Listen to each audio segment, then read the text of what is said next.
Heboh soal pengaturan pengeras suara di masjid oleh Kementerian Agama memicu pro kontra tajam di masyarakat. Ada yang melaporkan Menteri Agama Yakut Kholil Qoumas ke polisi. Ada yang menggelar aksi demonstrasi menuntut Gus Menteri mundur. Dan ada yang marah sampai mengharamkan Menak datang ke daerahnya. Apa benar Gus Menteri salah? Atau hanya salah memberi pernyataan? Simak video pernyataan Gus Menteri hingga akhir. Dan berikut pendapat Profesor Dr. Kiai Haji Asep Saifuddin Kalim, pengasuh Pondok Pesantren Amanatul Ummah di Pacet, Mojokerto. Kalimat yang dilontarkan beliau itu seperti apa saya tidak tahu.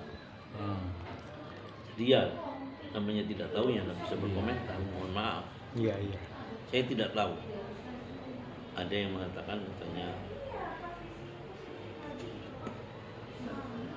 digabung-gabungkan gitu loh. Diedit tuh. Iya, jadi ya kalau memang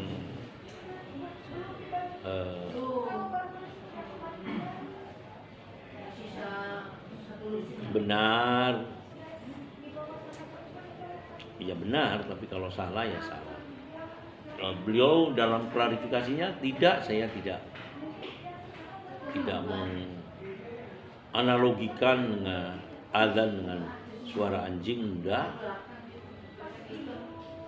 Beliau hanya mengatakan bahwa sebelum azan 10 menit boleh bersuara, setelah azan selesai. Ini secara umum kan toleransi kita kan masih rentan, kawan gitu. Iya, bukan maksudnya gini.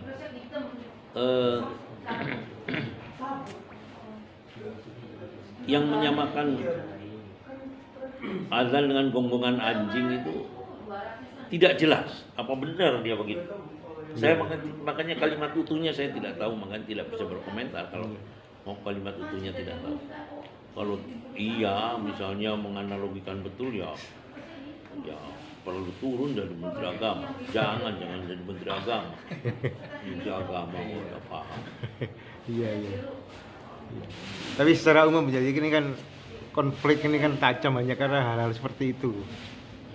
Padahal kan soal toa itu kan lama, kasus masalah-masalah lama ini. Iya.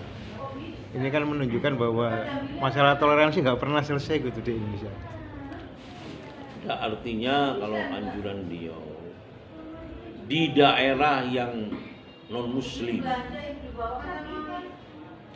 boleh dikumandangkan tarhim 10 menit sebelum azan, setelah kemudian azan dan sholat, selesai sholat sudah di daerah non muslim. Itu tidak apa-apa. Tapi kalau di daerah muslim ya biar sehari semalam suntuk tidak apa-apa. Kayak di Pasuruan itu kan tadarus itu sampai sehari semalam suntuk. Kapal kuda itu mereka muslim semua dan senang dengan. Iya. Malah menunggu kalau nggak ketiduran. Apalagi kalau misalnya menjelang buka puasa, menjelang sahur, apalagi menjelang sahur untuk selalu ingat akan waktu sahur. Iya. Jadi menurut saya ya kalau dia salah ya salah, kalau dia tidak salah ya jangan disalah-salahkan. Ya. Kalau memang seandainya dia salah menganalogikan, ya turun aja dari Menteri Agama. Tidak layak orang Menteri Agama begitu. Tapi apa benar? Menurut klarifikasinya tidak. Tidak. Menurut klarifikasinya, ya kita harus objektif lah. Ya, sering buat kebijakan Karena memang beliau tidak pinter, sehingga kalau orang tidak pinter berpikirnya kan tidak jauh. cetek itu. Ya. Nah, mestinya kalau tidak pinter harus banyak mencari referensi, banyak mendengar, banyak mendengar, banyak belajar. Mohon maaf, Pak Harto itu, ya dari sisi formalitas Pak Harto itu bukan sarjana, tapi hebat karena dia pandai mendengar. Calon menterinya disuruh cerita, dia belajar. Dia pintar. Wah, ini yang pintar. belajar langsung ya dari Taruh aja, profesor. taruh di situ. Jadi gitu, harus banyak belajar. Udah kadung diangkat jadi Menteri Agama, harus belajar. Iya. Minta cerita kepada dirjen-dirjennya, kepada direktur-direkturnya. Karena formalitasnya beliau S1 aja nggak lulus katanya. Tapi nggak apa-apa, asal mau belajar. Iya. Masjid, musola menggunakan toa tidak? Silahkan, karena kita tahu itu bagian dari syiar agama Islam, ya. Tetapi ini harus diatur tentu saja. Diatur bagaimana volume speakernya gitu, toanya itu nggak boleh kenceng-kenceng, 100 desibel maksimal. Diatur bagaimana kapan mereka bisa mulai menggunakan speaker itu sebelum adzan dan setelah adzan, bagaimana menggunakan speaker di dalam dan seterusnya. Tidak ada pelarangan. Ini aturan ini dibuat semata-mata hanya untuk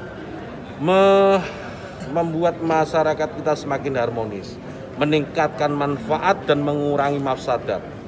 Jadi menambah manfaat dan mengurangi ketidakmanfaatan. Karena kita tahu, misalnya ya, kita tahu di daerah yang mayoritas muslim, hampir setiap 100 meter, 200 meter itu ada musola masjid. Ya, bayangkan kalau kemudian dalam waktu yang bersamaan mereka semua menyalakan toanya di atas, kayak apa? Itu bukan lagi syiar, tapi menjadi gangguan buat sekitarnya. Kita bayangkan lagi, kita ini muslim, saya ini muslim saya hidup di lingkungan non muslim. Ya. Kemudian rumah ibadah saudara-saudara kita non muslim itu bunyikan toa sehari 5 kali dengan kenceng-kenceng secara bersamaan, itu rasanya bagaimana? Yang paling sederhana lagi, tetangga kita ini kalau kita hidup dalam satu komplek itu misalnya, kiri kanan depan belakang pelihara anjing semua. Misalnya menggonggong dalam waktu yang bersamaan, kita ini terganggu enggak?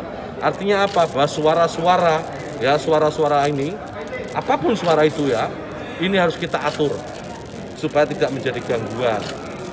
Ya, speaker di musola, masjid monggo dipakai, silahkan dipakai. Tetapi tolong diatur agar tidak ada yang merasa terganggu.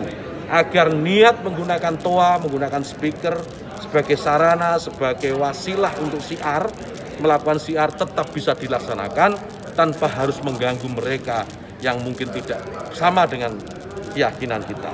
Berbeda keyakinan kita harus tetap hargai. Itu ada intinya.